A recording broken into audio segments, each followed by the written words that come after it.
Welcome, I'm Richard D. Hall and I'm here in Portugal, Praia de Luz. Now the reason why I've come here is because I'm making a series of documentaries about the Madeleine McCann case. Why am I making programs about that? Well, it's because I'm sick and tired of misleading media headlines about the incident. In these films I will expose the hard facts about the incident and also what has happened since the incident. The documentaries clearly show the last place to get truthful information from is mainstream media, and I will also expose those who are controlling mainstream media.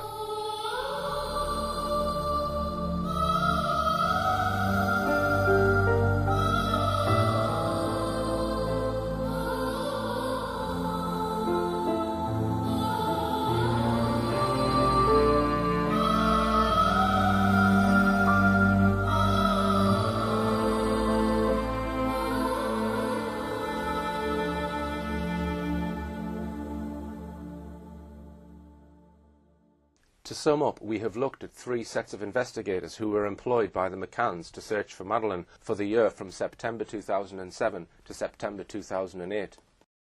Gary Hagland's speciality was money laundering. Metodo 3 was a thoroughly disreputable detective agency who were frequently involved in or suspected of criminal activity.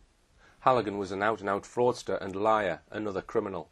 Three Metodo 3 men who worked on the Madeleine McCann case, Francisco Marco, Julian Parabanez and Antonio Gimenez Raso, have all spent time in jail following allegations of criminal activity, one of them, Gimenez Raso, being in jail for 4 years. Kevin Halligan was also jailed for 4 years.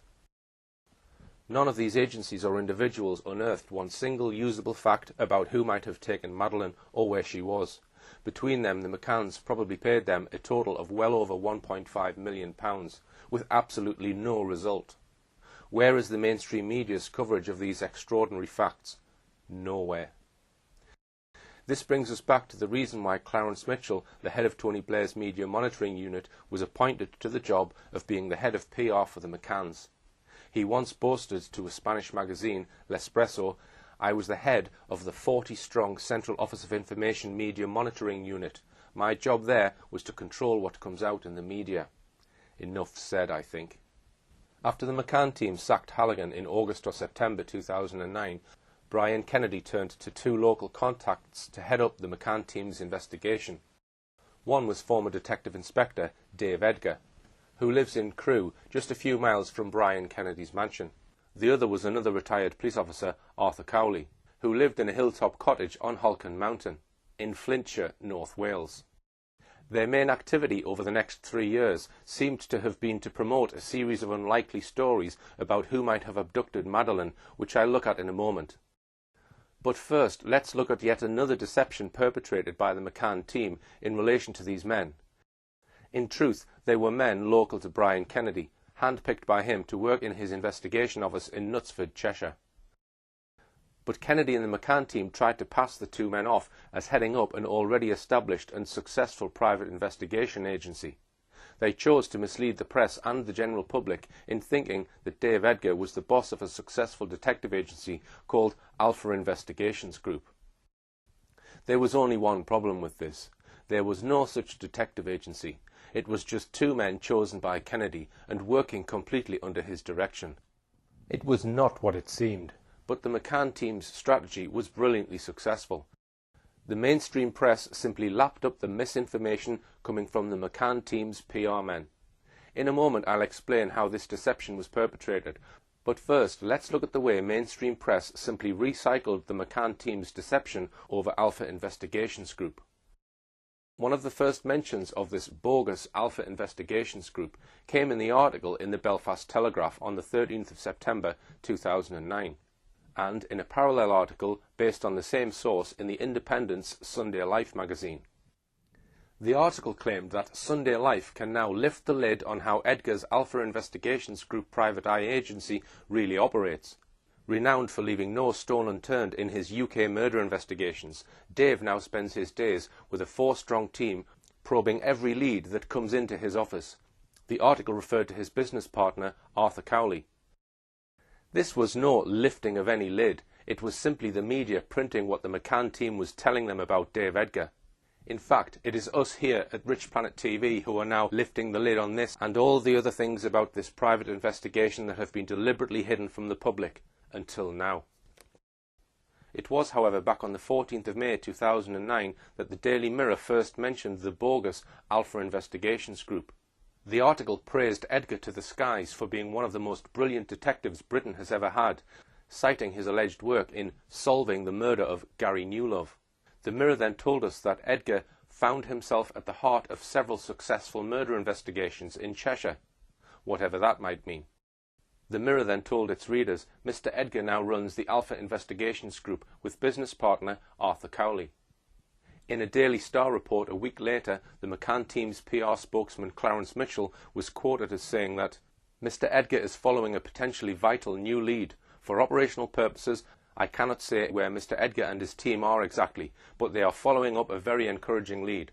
Mr. Edgar believes Maddie could be hidden in peasant villages close to the Algarve resort of Praia de Luz, where she was snatched. Mitchell misleadingly referred to Edgar and his team. It was not Edgar's team, it was Brian Kennedy's. Then the Independent on the 23rd of May chipped in with a long article by Cahal Milmo. Once again, Edgar and Cowley were portrayed as amongst the most dedicated and brilliant detectives in the land. Milmo then claimed, newly retired detectives and their uniformed counterparts are entering the nebulous and lucrative world of private investigation, such as those running the Alpha Investigation Group, the company headed by former detectives Dave Edgar, 52, and Arthur Cowley, 57, which has been employed since last year by the Find Madeleine Fund. Pausing there, the Independent in this one sentence has claimed two key things. One, that there was a company called Alpha Investigations Group, and two, that the Find Madeleine Fund was employing this company. Other media quickly followed suit. On the 26th of May, the thisischeshire.co.uk news website referred to Dave Edgar and Arthur Cowley, the duo who now run the Alpha Investigations Group. The previous day, the Daily Telegraph had claimed on the 25th of May, stating, the search for Madeleine is now being headed by two retired policemen, Dave Edgar, a former RUC and Cheshire police officer, and Arthur Cowley, previously of Merseyside Police, who run Alpha Investigations Group. One newspaper even referred to a claim that the McCanns have used the company since some time the previous year, i.e. 2008. These claims essentially portrayed Alpha Investigations Group as a long-established, successful private detective agency headed by Dave Edgar. None of it was true, as we shall now see. These are the facts.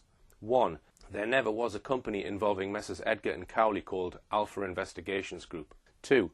A company with a similar name was, however, formed several weeks after all these stories appeared in the press. 3. It was called Alpheg, not Alpha Investigations Group, and was formed on the 16th of June 2009, nearly 5 weeks after Alpha Investigations Group received its first public mention in the Mirror. 4. Alpheg was formed as a one-man band company with Cowley as the sole director. 5. The base of Alpheg was not in Cheshire, as claimed in the mainstream media. It was Arthur Cowley's home in the Flintshire Hills. 6. In fact, Edgar and Cowley were operating from Kennedy's office in Knutsford. 7. Dave Edgar, who was portrayed in the mainstream press as the director of this allegedly successful company, in fact had nothing to do with it. He was neither the owner, nor even a director, nor even a shareholder. 8. Alpheg had no employees. 9. Alpheg has never had any presence on the internet. 10. Alpheg had no assets to speak of. 11. There was no evidence that Alpheg had ever traded. 12. Alpheg never had an office. Apart from Edgar and Cowley using Kennedy's Knutsford house, its registered address was Treetops, Pant y Goff, Halcan, Flintshire, CH8 8DH. 13. The company was numbered 069-29397 and incorporated on the 10th of June 2009. 14. Its sole owner was Arthur John Cowley. There is no mention of Dave Edgar being involved with this company at all. We can also demonstrate that the McCann team were actually behind the creation of Cowley's Alpheg company. On the 12th of January 2009, a full 5 months before Cowley's company was registered at Companies House, the domain name alpheg.co.uk was registered by one Andrew Dickman. It turned out that he was a business partner of Brian Kennedy. The Manchester Evening News said on the 21st of May 2007 that a property business owned by shale sharks and Everest double glazing chain tycoon Brian Kennedy has secured a £60 million funding boost for expansion. Patrick Properties was established in 2002 by Mr. Kennedy and Managing Director Andrew Dickman. Maybe using his friend and business partner Andrew Dickman to register this domain name was meant to conceal the involvement of the McCann team and Brian Kennedy in setting up the bogus Alfeg company. Well, if so, it hasn't worked. As so, we have established that all the media stories about Alpha Investigations Group are untrue. Amazingly, Edgar himself admitted this by stating that he was not part of Alpha Investigations in what was a highly critical article about the Madeleine McCann private investigation published on the 15th of August 2009. This was a story about the McCann team searching for an Australian woman who looked like Victoria Beckham. It was one of the most ridiculous stories the McCann team ever produced, so let's have a quick look at it now. It was, for a start, a story or a lead to which the McCann team attached great importance. They even held a special news conference to promote it. It was so important that the McCann's chief reputation manager, Clarence Mitchell, chaired the press conference, with their lead investigator, Dave Edgar, present as well. They had maps and artist sketches at the ready.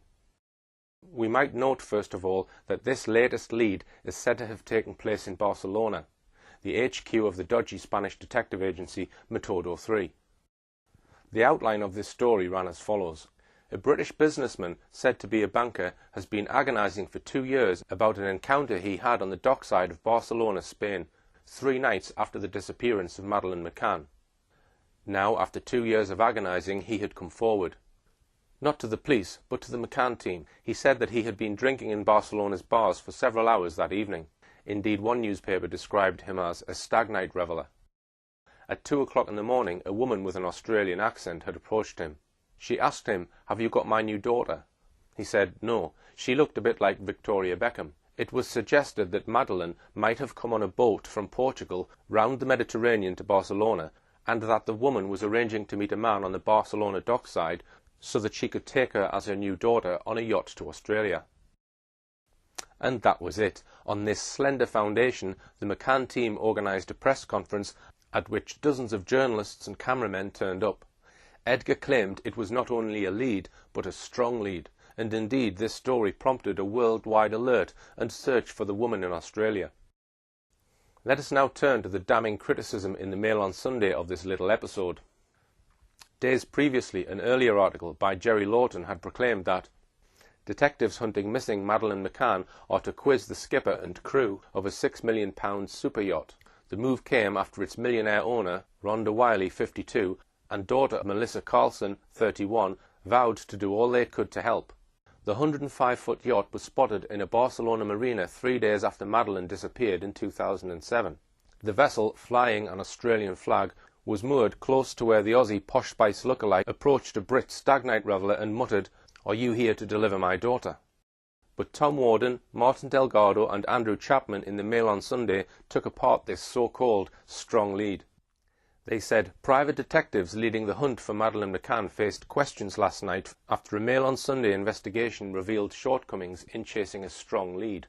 Edgar's Detectives 1 failed to make even rudimentary inquiries before announcing a significant development in the worldwide search for the 6-year-old. 2. Failed to speak to anyone working at the seafood restaurant near where the alleged agitated woman was seen at 2 a.m. 3. Failed to ask the Port Authority about movement of boats around the time Madeleine disappeared. 4. Failed to ask if the mystery woman had been filmed on CCTV. 5. Knew nothing about the arrival of an Australian luxury yacht just after Madeleine vanished until told by British journalists who gave them the captain's mobile number. 6. Failed to interview anyone at a nearby dockside bar where, according to Mr. Edgar, the mystery woman was later seen drinking. And 7. Failed to ask British diplomats in Spain for advice before or during the visit. Also, Spanish police could not confirm that they had ever been contacted by the British investigators. The Mail on Sunday attacked Edgar's failure to question several people who might have had vital information before calling a news conference. But then maybe dramatic news headlines were all that the McCann team really wanted from the story. The Mail on Sunday spoke to Jose Luis Lopez, owner of the El Rey de la Gamba restaurant where the mystery woman was seen. He said the McCann's private detectives did not make any enquiries at my restaurant. I am almost always here when the restaurant is open, and my staff would have informed me if anyone had approached them about such an important matter. You are the first person to ask about this Australian woman. The manager of the bar next door, Kennedy's Irish Sailing Bar, said the same. The Barcelona port director, Juan Guitar, asked about it. He said, "Nobody has been here asking questions about Madeleine for this Australian woman. This is the first I have heard about any possible link to the port." A senior Port Authority worker added, "There are several security cameras monitoring the port, but we have not been approached about footage from the night in question. I would have expected anyone carrying out the investigation to at least have asked about it." A source at the British Embassy in Madrid said, "The detectives didn't inform us or the consulate in Barcelona that they were coming to Spain, nor ask any help in their investigation." A highly experienced private detective with over 20 years' work tracing missing people added, "I can't understand why the Madeleine detectives would have released this story and leave it to the public without first making their own investigations in the port. It beggars belief that they did not speak to the owner of the restaurant or the port authorities." The McCann detectives had not even checked port records for the dates of the 6th and 7th of May, the days the British banker was in Barcelona.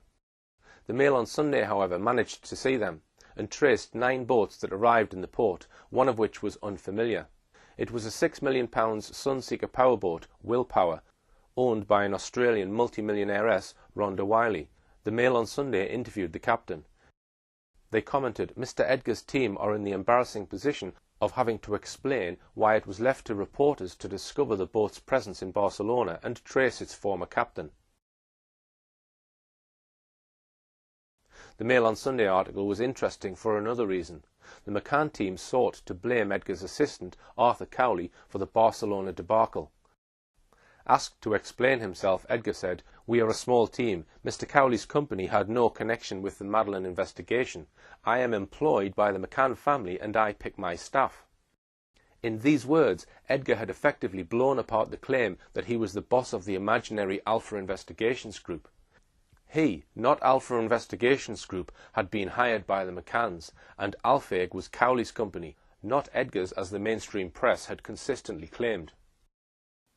There was also one truly extraordinary statement made by Dave Edgar at this press conference. He referred to the abductor.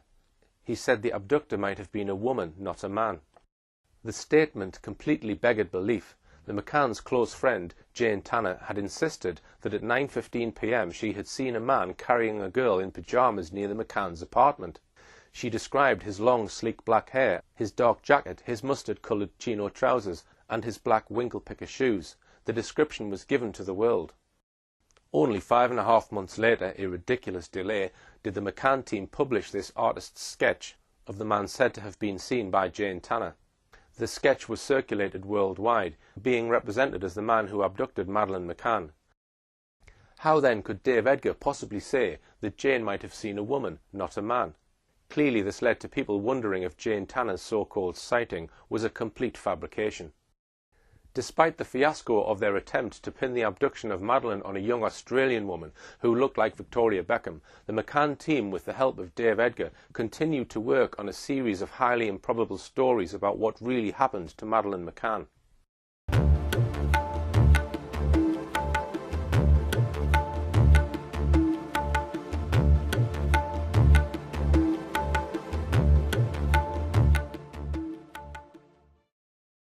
Let's move on to look at just one or two of the unbelievable stories developed by Dave Edgar. One of the angles the McCann team and Dave Edgar focused on was the possibility that Madeleine might be being held in an underground prison lair. This followed some well-publicised, appalling stories of how girls had been kidnapped and held for years before finally gaining freedom. There was the case of Natasha Kampusch, abducted by Wolfgang Pricklepil when 10 years old and held for 8 years before gaining her freedom. Then there was J.C. Lee Dugard, kidnapped by sex offender Philip Craig Garrido when aged 11 and held for 18 years before being freed. Then there was the evil Joseph Fritzl, who had held his daughter Elizabeth captive for 24 years and fathered 7 children by her. More recently, there was the case of the 3 teenage girls held captive in Arizona for 2 years. Although the circumstances of what happened to these girls was very different from what the McCanns say happened to Madeleine, this did not stop Dave Edgar strongly promoting what he said was his sincere conviction that Madeleine was being held in a prison lair in the so-called lawless hills that surrounded the village of Praia de Luz, the village where she was reported missing. Despite these repeated claims, the McCann team never devoted any of the millions of pounds donated by the generous British public to make a single inquiry in the area. One storyline developed by the McCann team was to try to suggest that Madeleine was abducted by a notorious British paedophile then living in Germany, Raymond Hewlett. He had, it is true, been staying in a campervan in Portugal, about 30 miles from Praia de Luz, at the time Madeleine disappeared, but at the time he was in his late 50s and looked nothing like the man said to have been seen by Jane Tanner, and there were other indications that he could not have carried out the abduction. Hewlett died in December 2009, but that did not stop another attempt in which the McCann team were clearly deeply involved to bring his name into the search for Madeleine. Other newspapers quickly recycled the story on their front pages. "I know who took Madeleine McCann, deathbed letter from paedophile suspect makes abduction clue claim." A paedophile suspected of being involved in the disappearance of Madeleine McCann confessed to knowing what happened to the little girl on his deathbed, it has been claimed. Raymond Hewlett wrote to his estranged son denying he played a part in the 3-year-old's abduction, but claimed he knew she had been stolen to order by a gypsy gang. Cancer sufferer Hewlett, who has a record of raping and abducting children, had previously claimed to have seen the missing toddler twice before she vanished in 2007. The story was literally incredible. It featured Wayne Hewlett, a builder from Telford, the long-time estranged son of Raymond Hewlett. Raymond Hewlett had been convicted of a string of sex offences, and his son Wayne had disowned him over 20 years previously. But the son solemnly told us in an exclusive Hewlett, whilst dying on his deathbed in a hospital in Aachen, Germany, had written his son a letter giving information about what really happened to Madeleine McCann. Hewlett told the son that a mystery man had brought this letter all the way from Germany. No one has yet volunteered who this so-called mystery man might be. The letter, so it is claimed, said the man years ago, Wayne's father, had been sitting around a gypsy campfire drinking with a gypsy gang leader. The letter gave the name of the gypsy gang leader, and said that the gang leader had admitted to Hewlett that members of his gang had stolen Madeleine to order on behalf of a wealthy North African family who wanted a young white girl in their family. One would think that any responsible person would have immediately contacted their local police station and handed them the letter allegedly containing the name of this gypsy gang leader. Instead, Wayne said that he had become emotional about it and burnt it. Having burnt it, he later decided to tell the McCann team, or the Sun, about the story. We can't be sure which came first, but what we can be sure about is that the McCann team and the Sun cooperated once again to put this story on their front page on the 1st of September 2010.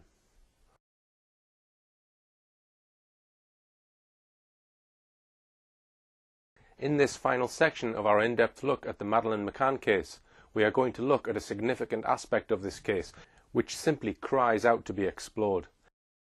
And that is the quite remarkable extent to which the British government and other political, media and establishment figures at the very highest level have been involved in actively assisting the McCanns and in promoting their claim that Madeleine had been abducted right from the very first day Madeleine was reported missing. So let's begin right away by introducing all the top-level people who rushed out to Praia de Luz in the first week after Madeleine's parents first alerted the authorities that Madeleine was missing. In doing so, let us bear in mind that it was always possible that Madeleine might have wandered off, or that she could have been recovered from wherever she had been taken. One presumes that all those who rushed out to Praia de Luz were doing so in a bid somehow to find out what happened to Madeleine McCann and hopefully find her alive. But as we take a much closer look at who rushed to get involved, we begin to wonder quite what was the agenda of some of these people and groups. An obvious place to start is by looking at what consular help the McCanns received from the British ambassador in Portugal.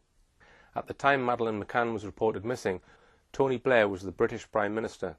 His Foreign Secretary was David Miliband. His Chancellor of the Exchequer was Gordon Brown. The Blair government was renowned for the fortune of taxpayers' money spent on his PR men, spinners, or as some have called them, professional liars. A key person in this exercise in controlling the media was the head of the government's so-called Media Monitoring Unit in the Central Office of Information. It reported straight to the Cabinet Office at number 10 Downing Street. At its head was Clarence Mitchell, the very man who for the next 7 years was to be the main point of contact for the media covering the Madeleine McCann story. As we saw in the first programme in this series, when asked what his role was at the Media Monitoring Unit, Mitchell answered without hesitation to control what comes out in the media, which is exactly what he has done for the past 7 years. And we know from a Freedom of Information request that Clarence Mitchell was formally appointed to head up the Madeleine McCann PR campaign on Sunday the 6th of May, barely 48 hours after Madeleine had been reported missing. What was it, we might well ask, which was so important about this story that the head of the government's main media unit needed to be sent out to Portugal full-time to cover this story? What exactly was the government's interest? What could a PR man do to help find out what happened to Madeleine McCann? Another leading civil servant sent out to pry to Luz was Sherry Dodd, a left-wing journalist who worked for the Daily Mirror before Tony Blair appointed her his Special Foreign Office Ambassador to the McCanns the very next day after Madeleine's disappearance. That now makes 2 very high-up civil servants dispatched to Portugal within 48 hours. It was described in some media as unprecedented. Dodd had been a long-serving senior spokeswoman for the government. The Foreign and Commonwealth Office announced that she was being deployed as the press officer responsible to act as media liaison officer for the McCann family. She flew out immediately to be at the McCann's side for press conferences and to attend police interviews. Her instructions, so far as the public were concerned, were to offer every possible consular assistance to the McCanns. But it seems clear that right from the start her instructions were to do a lot more than that. Because of an international British government letter leaked to a Belgian newspaper, Le Dernier Heure, this is what the Belgian newspaper informed its readers.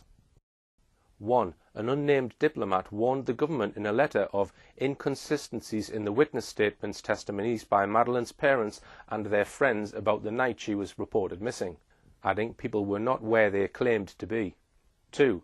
After visiting the McCanns, the diplomat voiced concerns about the confused declarations as to the precise whereabouts of Kate and Gerry McCann and their friends in the final hours before Madeleine's disappearance. 3. The letter went on to comment on the McCanns' lack of cooperation with the Portuguese police. 4. The letter stated that a senior civil servant at the Foreign and Commonwealth Office had earlier suggested to consular staff that they exceed their authority and put pressure on the Portuguese authorities. 5. The Foreign and Commonwealth Office in London had commanded that British embassy staff give all possible assistance to the McCann couple. 6. Diplomats were told the McCanns must be accompanied at all times during any contact with the Portuguese police by either A member of consular staff, or B, by British police officers sent out from the UK. We will come to the nature of the British police sent out to Portugal in a moment. 7. The author of the letter warned London of the risks of siding with the McCanns as completely as had been demanded. It said, "With the greatest respect, I would like to make you aware of the risks and implications to our relationship with the Portuguese authorities if you consider the possible involvement of the couple. Please confirm to me in the light of these concerns that we want to continue to be closely involved in the case as was requested in your previous message." None of the contents of this explosive report from a British diplomat have ever been mentioned in the British press. We cannot be sure who was the author of this damning report, but all indications suggest that it was the senior Foreign Office civil servant we mentioned just now, Sherry Dodd. We do know on the record that Sherry Dodd's work in Portugal came to a sudden end on the 17th of May 2007, just a fortnight after Madeleine's disappearance. The indications are that Sherry Dodd compiled her damning letter within a day or two of her arrival in Portugal. She seems to have been the one person in the entire British government who was bold enough to express any doubt about the McCanns' claim that Madeleine had been abducted. In 2008, a Freedom of Information request was made to try and obtain disclosure of the contents of all communications between the British Embassy in Portugal and the Foreign and Commonwealth Office in London. This was denied on the grounds that the release of such information would in some way endanger or irreparably damage international relations between the UK and Portugal. The first government minister to get involved in the case was Gordon Brown. At the time, he had been Tony Blair's Chancellor of the Exchequer for 10 years. He was shortly to become Britain's Prime Minister. We know two specific things about his close involvement in the Madeleine McCann case in the first 3 weeks after Madeleine was reported missing. First, we know from Gerry McCann himself, and this has never been denied, that he made several mobile telephone calls to Gordon Brown himself. Don't you agree that there were a lot of details that in a certain way contribute to people to doubt of you? For example, when you went to the Vatican so quickly, all the contacts that you've made. Can I ask you, Gerry, if you personally know Mr. Gordon Brown, the Prime Minister? No, and we still, we've never met Gordon Brown. We've spoken to him once on the phone, several weeks after Madeleine was abducted. Second, we know that Gordon Brown leaned on the Portuguese authorities to persuade them to release a description of a man with a child that the McCann's friend insisted had been near their apartment at about 9:15 p.m. the night she was reported missing. The McCanns and Jane Tanner had told the Portuguese about this alleged sighting in the hours following Madeleine's reported disappearance. But the Portuguese police, right from day one, thought her so-called sighting was fabricated. They did not want to release details of this sighting as they thought it would mislead the public. However, it is known that Gordon Brown spoke on the telephone to the Portuguese authorities, demanding that they allow Jane Tanner's sighting to be reported and asking for the public's help in identifying the suspect. And so it was on the 25th of May 2007, over 3 weeks after Madeleine had been reported missing, that Gerry McCann and his PR spokesman Clarence Mitchell summoned the world's press to make this announcement. The Portuguese police later released the same description, but in a very low-key announcement. The McCanns had got their announcement, but no artist's sketch or e-fit accompanied Gerry McCann's description. That was partly because Jane Tanner said she had seen the man sideways on and didn't see his face. It was also dark at that time, 9:15 p.m. It was an almost unbelievable 5.5 months later that the McCann team did produce an artist's sketch, and this was it. It was hard to know what good this would do so long after the event, and without a face. When the sketch was eventually released, the British press obligingly and uncritically published it on all the front pages. Of course, it didn't lead to anyone being identified, but it did powerfully reinforce the idea that Madeleine really had been abducted in the public's mind. But why was Gordon Brown so much involved in this? He was not the Foreign Secretary, David Miliband was. And why was the government so much involved as to seek to force an obviously very reluctant Portuguese police force to allow a description of a man which had every appearance of being fabricated released to the world? Why would Gordon Brown not allow the Portuguese police to get on with their investigation unhampered? As we shall see a bit later, Gordon Brown got even more involved when he became Prime Minister. Tony Blair resigned as Prime Minister on the 27th of June 2007 to make way for Gordon Brown. But he and his wife Sherry were in direct touch with Gerry and Kate McCann. In fact, as Kate McCann relates on pages 118 and 119 of her book, she took a call from Sherry Blair at about 5 p.m. on Tuesday the 8th of May, just 5 days after Madeleine's disappearance. According to Kate, Sherry Blair said it was amazing but encouraging that Madeleine was still the first topic on the news every night. Sherry Blair also put her in touch with the controversial founder of Parents and Abducted Children, Lady Catherine Meyer.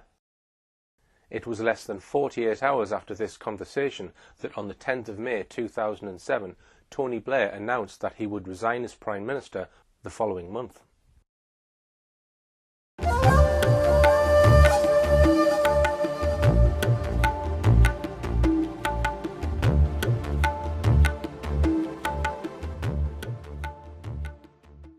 Let me now switch the focus to the holiday company used by the McCanns and their friends, Mark Warner. There was no obvious reason why Mark Warner should pull in some of the biggest guns available in the world of PR, but they certainly did. Mark Warner retained the controversial PR firm Bell Pottinger. Controversial, among other reasons, because they were hired at a fee of tens of millions of pounds to provide PR for the highly undemocratic Democratic Republic of Congo.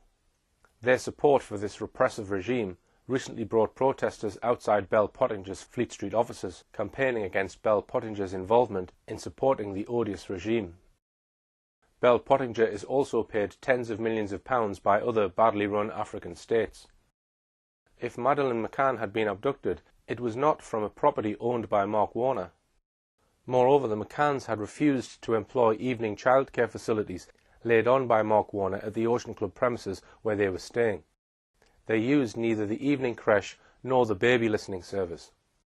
Alex Woolfall, the head of crisis management at Bell Pottinger, one of the most senior men there, was dispatched immediately, arriving the following day on the 4th of May. Yet, as we've been pointing out, as far as anyone knew at that stage, Madeleine could have been found any day. How exactly the presence of the head of crisis management at Bell Pottinger could help in the police search for Madeleine is not clear at all. One of the strangest things about this involvement is that no sooner had he arrived in Praia da Luz than he got hold of the McCann's cameras and began an immediate search for what was on them. He did so together with the McCann's relative from Skipton, Michael Wright.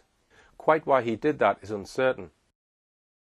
One of the leading mysteries in the case is why the so-called last photo produced by the McCanns, allegedly taken at precisely 2:29 p.m. on the day Madeleine was reported missing, was not produced until a full 3 weeks later. Why, if it was on the camera on the 3rd of May, was it not released for 3 weeks? Why, in fact, did the head of crisis management at the powerful media relations firm of Bell Pottinger need to look at the McCann's camera at all? In her book, Madeleine, Kate McCann gives an interesting, if selective, account of the events leading to Jerry McCann's emotional statement to the media at 10 p.m. on the day after Madeleine's reported disappearance. What is interesting is the sheer volume of important people milling around the McCanns by 5 p.m. on the 4th of May, just 19 hours after the McCanns had first reported her missing, and just 8 to 9 hours after the first news reports went out on Sky News, the BBC and ITV. Helpfully, she lists some of them. Alex Woodfall, head of crisis management, Bell Pottinger public relations firm. Top staff from Mark Warner in Portugal, John Hill, Ocean Club manager, Emma Knights and Craig Mayhew. The British ambassador to Portugal, John Buck. British Embassy press officer, Andy Bowes. The British consul for Lisbon, Liz Dow. The local British consul, Bill Henderson, with a colleague, Angela Morado. Alan Pike, a trauma psychologist from the Centre of Crisis Psychology in Skipton, North Yorkshire. Some of the McCann's relatives had already arrived, Kate's mother and father and her aunt Nora, who had cancelled a flight back to Canada where she lived so as to be able to fly out to Portugal. So far as support from the British Embassy was concerned, the support and level of backup in respect of a child who had been reported missing just a few hours ago was totally unprecedented. Why did so many of them need to be there? In addition to all the many people we've already mentioned, we need to look at the involvement of the British security services, an aspect which has rarely been mentioned in the British mainstream press, about which the government has been singularly evasive. Two men from CRG had discussions with the McCanns and were certainly there within days, despite Dr. Gerald McCann saying in late May to a TV interviewer that they had no plans to employ private investigators. They were Kenneth Farrow and Michael Keenan. Mr. Farrow is the ex-head of the Economic Crime Unit in the City of London Police, and Mr. Keenan an ex-superintendent in the Metropolitan Police with specialist fraud and investigative experience. The McCanns were asked if now that they had already netted £300,000 in their No Stone Unturned fund, they would use any of that money for private investigators. Jerry McCann responded, "The advice we have received is that private investigators will not help at the moment." Despite this clear claim, a private investigation agency known as Control Risks Group announced in September that they had been helping the McCanns since May and were in regular contact with them throughout. In the early afternoon of Sunday the 13th of May 2007, Jane Tanner, one of the McCann's friends and the person who says she saw an abductor, spoke to some of the people Kate and Jerry brought in. She was referring to Control Risks Group. Who brought them in and who agreed to pay for them?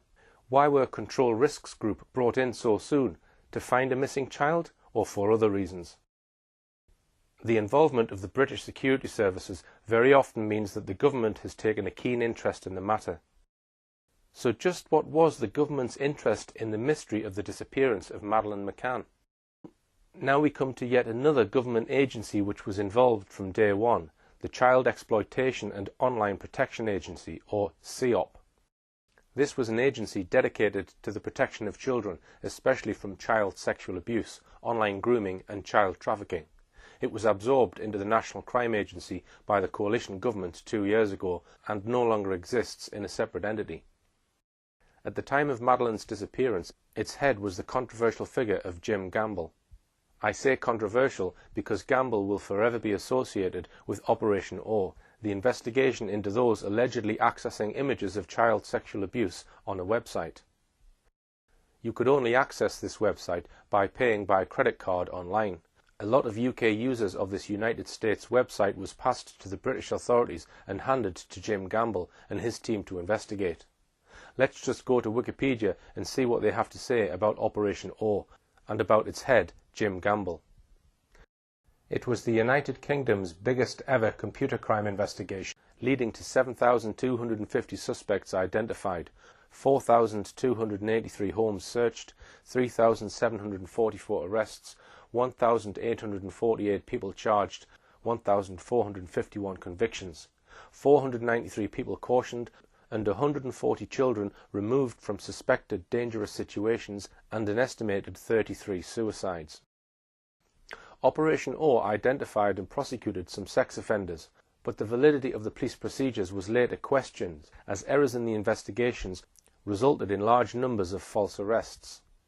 Its chief executive, Jim Gamble, was accused of using vague terms which do not have a recognised meaning within either child protection or law enforcement when they defended the operation.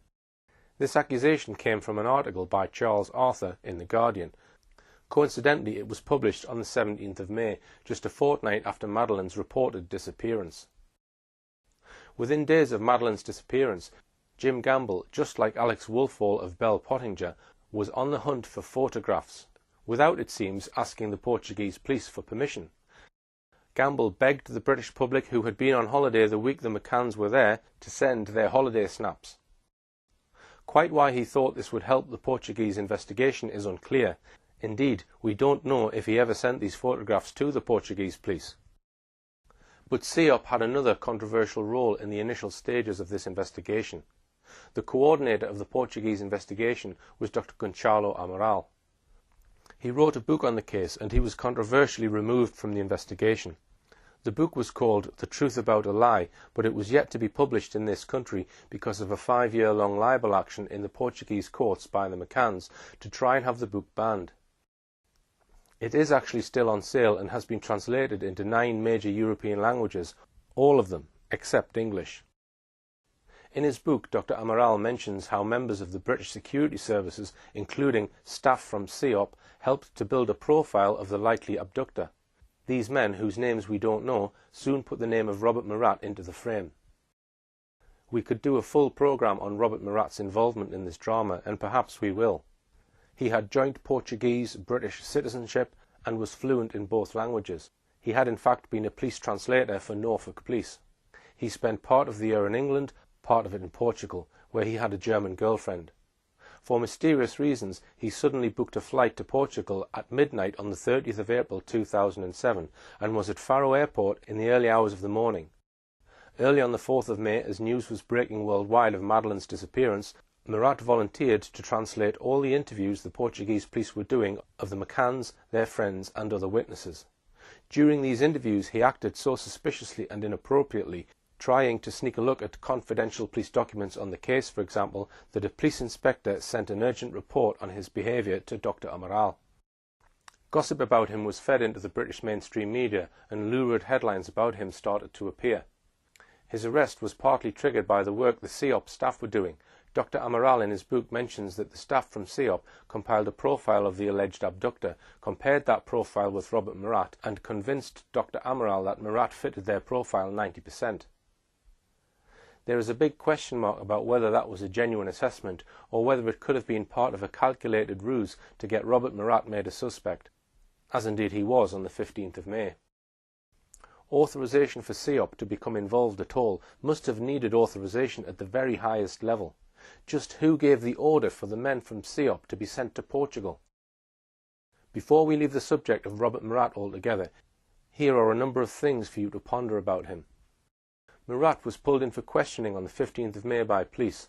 In interview, he was asked to give an account of his movements from his arrival in Portugal on the 1st of May to the 4th of May, when he volunteered to translate for the police. During this interview, Murat told the police 17 blatant lies about his movements during those 4 days. Here is a list of them. How was he caught out? Because several weeks later, the Portuguese police had analysed pings from his mobile phone to local mobile phone masts.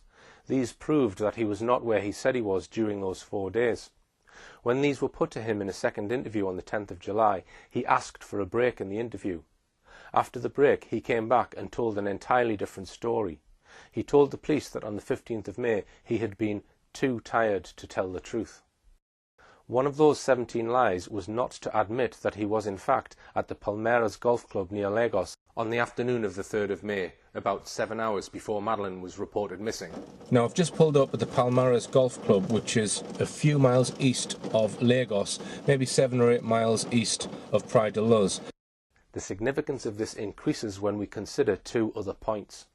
First, the mobile phone records of both Robert Murat and Gerry McCann show a most remarkable coincidence.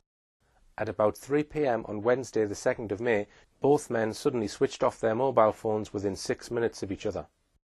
Their mobiles then each remained switched off for a further 32 hours, until both men switched on their phones again at around 11 p.m. in the evening on the 3rd of May, an hour after Madeleine was reported missing.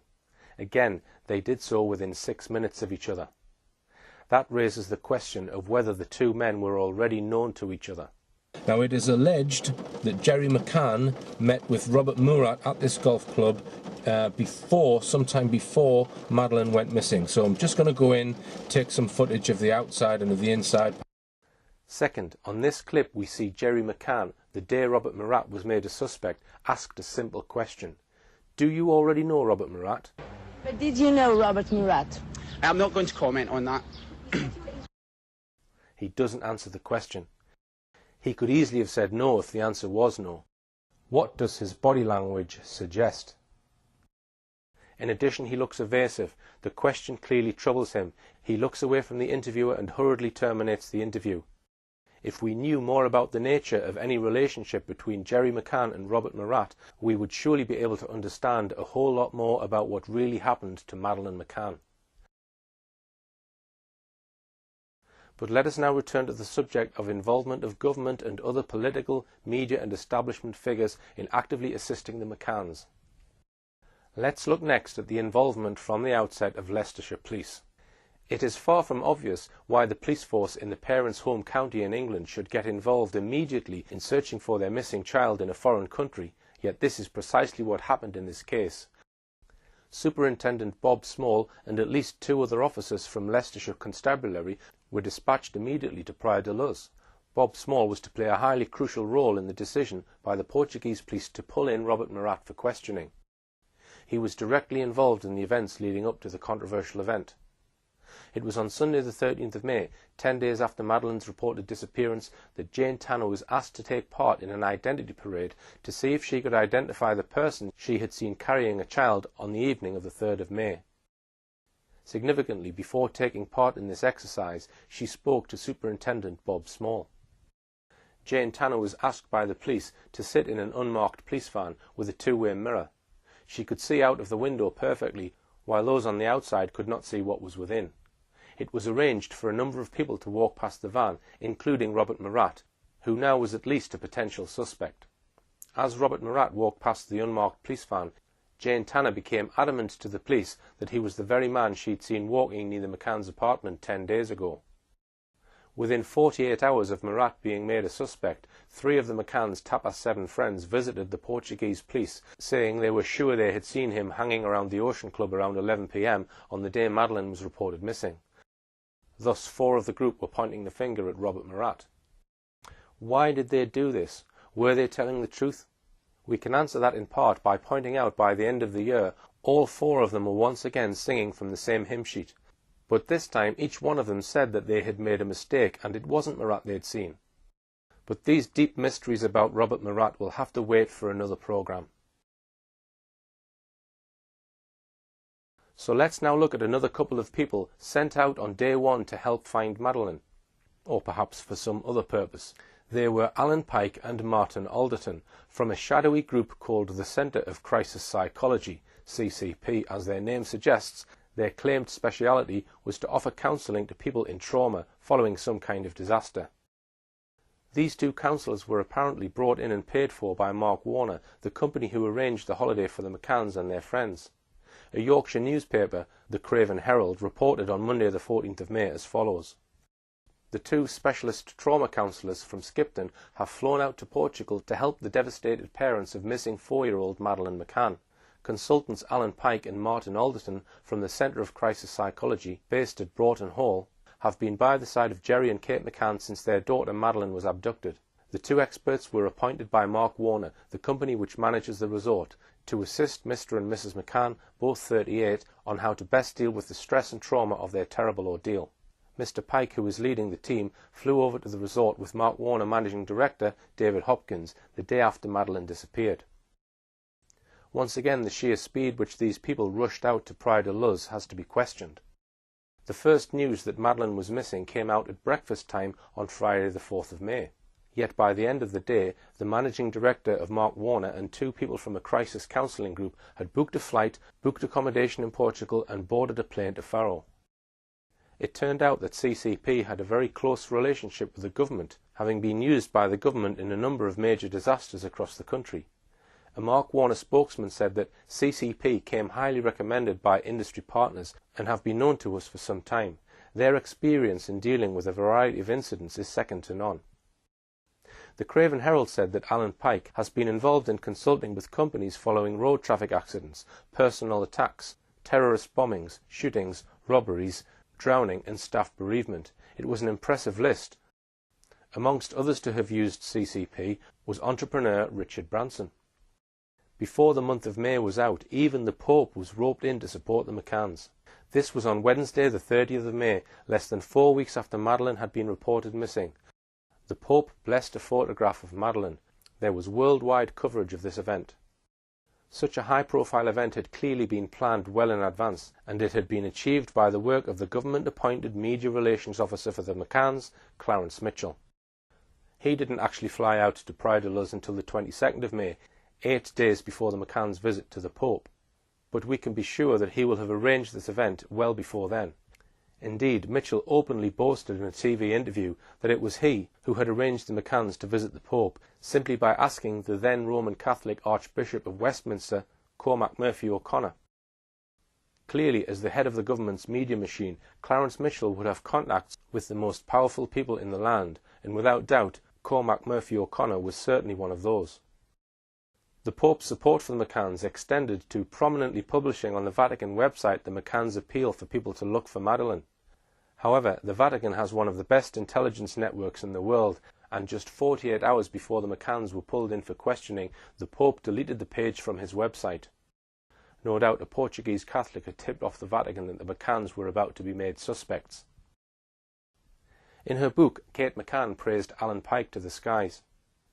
The effect our conversation with Alan had on us was truly amazing.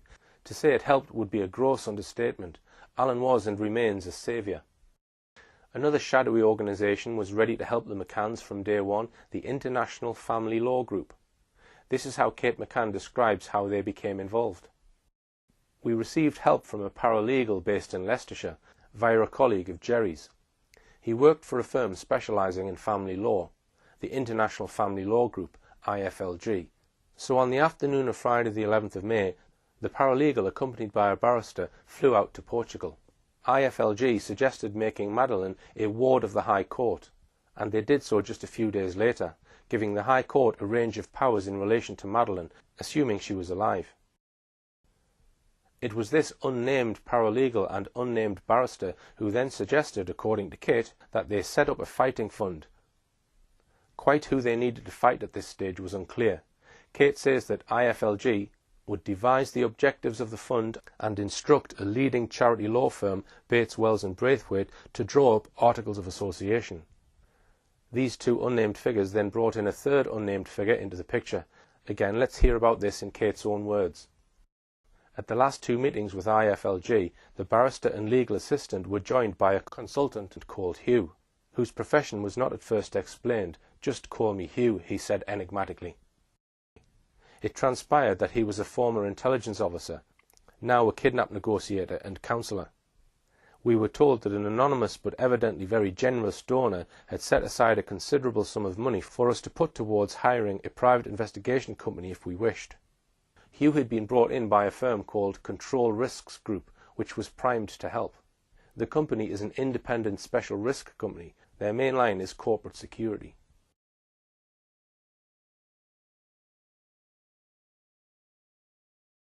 The involvement of government and their agents is unprecedented in this case. But I'm going to go back and consider this alleged abductor. We have the evidence of Jerry and Kate McCann. Jerry says he saw Madeleine alive when he did his check on the children at around 9:05 to 9:10 p.m. that evening. Then, so it is claimed, Kate McCann discovered Madeleine missing from her bed when she did her check at around 10 p.m. She maintained many times that she knew instantly that Madeleine had been abducted. We know that the McCann's friends, the so-called Tapas 7, generally back up the McCann's story of an abductor. But apart from them, what actual independent or forensic evidence do we have of an abductor? Is there any forensic evidence? Footprints, fingerprints, hairs, clothing fibres, DNA, anything in fact? Absolutely none.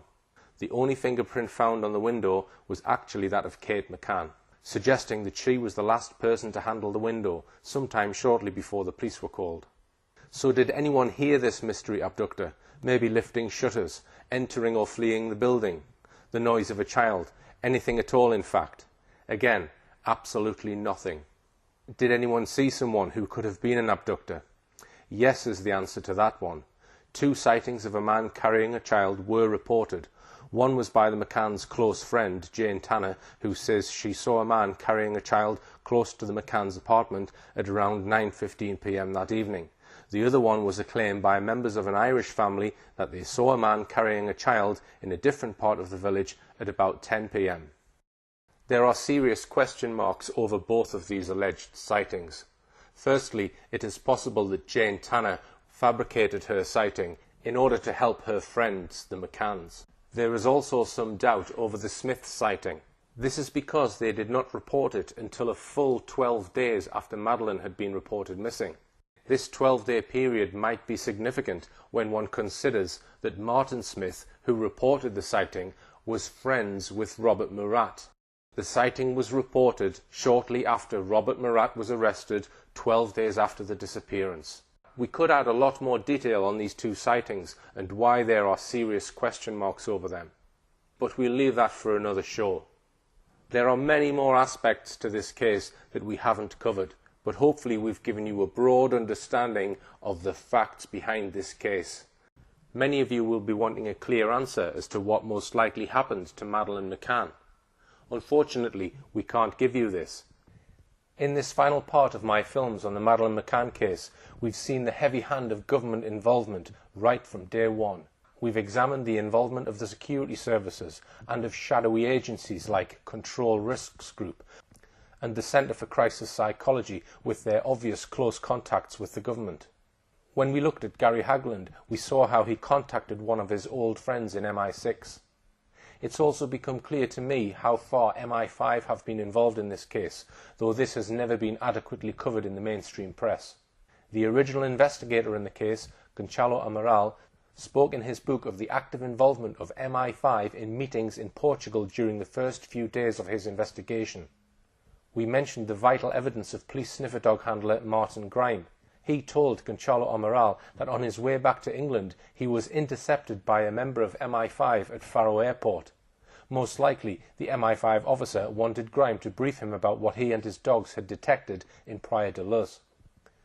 We looked at the employment of Kevin Halligan and Oakley International. Halligan employed the services of 2 men, Henry Exton and Tim Craig Harvey. Exton obtained a Queen's Police Medal for his work in the Ministry of Defence, was awarded an OBE and, most significantly of all, was the head of covert intelligence for MI5. The McCann spokesman himself boasted in 2008 that all these men were top ex-MI5 men. So without a shadow of a doubt, MI5 was involved, heavily involved, in the government support operation on behalf of the McCanns. There's one obvious question. Why? Was it just because the McCanns or the McCanns' friends had connections with people in high places? Was it because the British government was perhaps concerned about the reputation of Britons abroad? Or could it have been something else? Let's just highlight one of the dubious activities of the intelligence agencies, highlighted by former London Mayor Ken Livingstone. I was raising in Parliament up against Mrs Thatcher the Kincora Boys Home, where boys were being abused, and MI5 was filming it because they were hoping to be able to blackmail senior politicians in Northern Ireland.